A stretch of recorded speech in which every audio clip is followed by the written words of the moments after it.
German online food delivery giant Delivery Hero is ending its exclusive arrangements with restaurants in Norway after reaching a settlement with the country's competition authority. The settlement stems from a probe carried out by the Norwegian authority into whether Delivery Hero's service in the country, which operates under the Foodora brand name, was anti-competitive.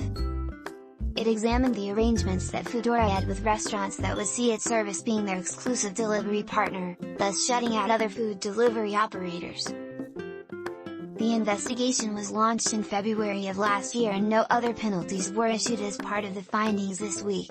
Foodora is ending these exclusive deals with restaurants, which will allow food businesses to work with multiple operators freely. It also means that the company cannot charge higher rates to restaurants if it chooses to use multiple platforms. The decision will remain in place for 3 years. The authority said in a statement that the decision will ensure that restaurants are free to choose whether they want to work with other food ordering platforms, which will in turn lead to better services for customers. Foodora Norway and the Norwegian Competition Authority have agreed that Foodora. This is the result of a process where the parties have been in dialogue since February 2021. Foodora Norway started its move away from exclusive agreements before the NCA contacted them, a spokesperson for Delivery Hero said.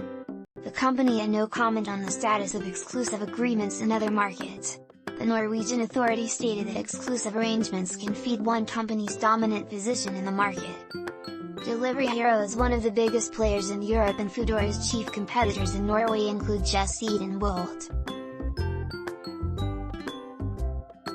A manager is to be appointed to ensure Foodora follows through on the decision, with the authority reserving the right to reopen the probe if it fails to do so. Food delivery companies and the various pillars of their business model have come under the microscope of different authorities, whether it's monopolistic practices or the thorny issue of employment status.